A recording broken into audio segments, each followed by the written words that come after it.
Hello, everybody. I had a great episode ready for today, but my sound man is down with COVID. So, what should I do?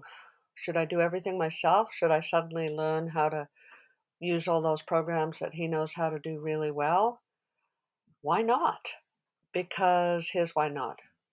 There's this wonderful word in Italian, it's mestiere, means kind of, well, basically it's a métier, it's what you do. Not a profession necessarily, just what you do. And so we all have those. We have our métier, we have what we do. Some of us are painters, some of us are chefs, some of us are teachers, some of us are nurses, some of us are cameramen and sound people. You get the idea. So anyway, I decided I was going to do a little solo episode here. It's not going to sound nearly as good as usual. But, that's why we help each other so that we can make a project and make it really great. So here's my question. I'm thinking about this a lot.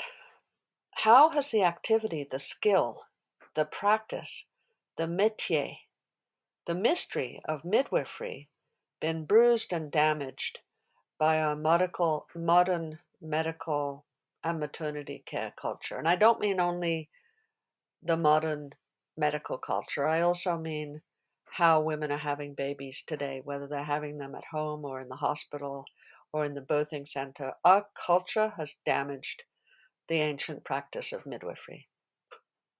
Let me tell you how. So at first we were made illegal. Well, first that was how women had babies. There were midwives, usually older women who had already had children, who were going to births with an older woman. It was like a circular progression of um, women, older, younger. The older women had more experience and they didn't have young children to take care of, so they were more the midwives, and then the younger children, the younger midwives, would go with them, starting as, just companions, and then doulas, and then midwives. Not with those names, but that's what they were. So the midwife was the older woman who knew about healing, knew about making people better, knew about how to catch a baby, what to do in all sorts of situations. But we were made illegal because it was said that midwives were uneducated, unsafe, dirty, and unscientific. Well, we continued to work in spite of the illegality of what we were doing, and we've done that forever. And I don't know how many of you know the story in the Bible. It's not such a popular book these days, but Shifra and Puah were the original illegal midwives. The Pharaoh told them that they weren't allowed to work, and they continued to. So it's kind of like the oldest profession. I think it is the oldest profession, and we still keep doing it. Although now as well, the word profession is tainted because profession is kind of like, oh, I have a profession just like everyone else. I'm like a CEO. I'm a midwife. But let's bring midwifery back to the womanhood, to the to the neighborhood of what it means to be a woman. So then, anyway, then we struggled to be legal. We wanted to be registered. We wanted to be documented. We wanted education. We wanted validity. We wanted a profession. Education means a university degree. It means an education based on the medical model. It means focusing more and more on what could go wrong instead of what is going right. And those midwives who want to retain that way of practice, that traditional ancient way of practice, are now bound by rules and regulations that impose risk-based restrictions on them. Transfer to the hospital care after 41.6 weeks. No membranes open after 24 hours. Pushing for a certain amount of hours. Placenta born by a certain amount of hours. And if the women, those midwives, do not follow those laws, then they can be very severely punished. So now you have midwives working that are not only afraid of the risks of childbirth, that they're also afraid of the laws and the statutes and losing their jobs. There have always been midwives who work outside of this system, but I'm seeing a really worrying change. A little bit about me. I'm not really a fearful person, as many of you might know that who know me as a person. I tend to jump into events, often with little forethought. I've traveled across to Africa on my own, lived on a self-sufficient farm with a bunch of young children. I hiked all over the Rocky Mountains on my own. I've moved from continent to continent without worry or care. I attended women at home giving birth with great confidence that birth would follow a predictable, joyful, powerful, fruitful path that would lead to a full family.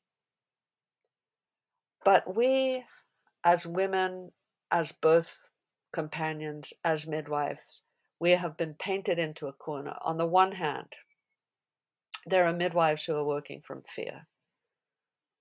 And my heart breaks for them. A lot of them are young midwives. They went to the university system. They attended a few births. They now are having babies of their own. They need their jobs and they don't want anything bad to happen. Their skills are misused and they do a lot of paperwork and checking off boxes. On the other hand, there are birth companions who provide really deep, profound, solid, dependable, sensitive, intuitive support for the birthing woman. But the actual midwife, who knows when to keep quiet, when to stay away, when to not do anything, but who also knows how to spot a little cloud in the distance, record it in her mind, perhaps in a little while make suggestions that will dissolve it, or maybe if it gets bigger, she will make suggestions or use her skills to prevent an actual shitstorm from happening. So those midwives and those skills, the ones that I've been taught, these are the focus of everyone's mistrust. I'm not allowed to use my skills, and they're very particular. If you want to look up the law of midwifery in the provinces in Canada, these are very, very specific, particular skills that I'm not allowed to use. Because if I use them, I'm practicing midwifery without a license. So I'm not allowed to use them because of the legalities in place.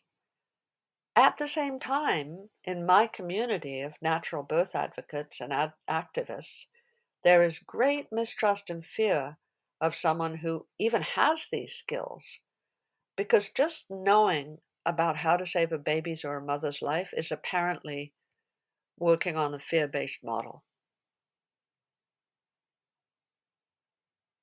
I had to take my sound man to hospital yesterday.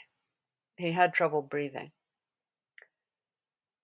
I am so happy that I can pass on my worries about someone I care about to someone who I trust is more knowledgeable than me in those rare situations when things start to go sideways. I am that more knowledgeable person in the birthing room, and I'm sad that my knowledge and skill is something that people are now afraid of. Even though I understand that fear, I too was traumatized by birth professionals. Am I fear-based? No. But I do follow the Muslim saying, pray to Allah, but tie your camel to a tree. Don't just trust birth. Nature is not gentle and sweet. Tie your camel to a tree, either with educating yourself, with surrounding yourself with the people you want to be present at your birth, with confronting the possible challenges you could face, with honesty about how you feel about any particular situation. Over these 2 years, we have been absolutely shoveled so much data about everything. Algorithms are everywhere. Numbers reign. Risk analysis? Bah.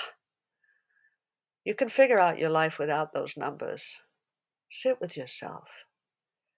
and come to that place where you can feel what it is that you want. Then go a little further and try to feel how much you would give to get there. Then imagine who will be able to accompany you to that place and how you'll be able to speak to that person or people. Only you can know what you want to do and how you want to bring your child into this world. I hope that we can start to live a life that isn't based on risk and fear, but is based on common sense and understanding and love. Love to you all. Keep yourselves well, keep yourselves joyful, and you'll be hearing from me next week when Soundman is back in his Soundman chair. Love you all.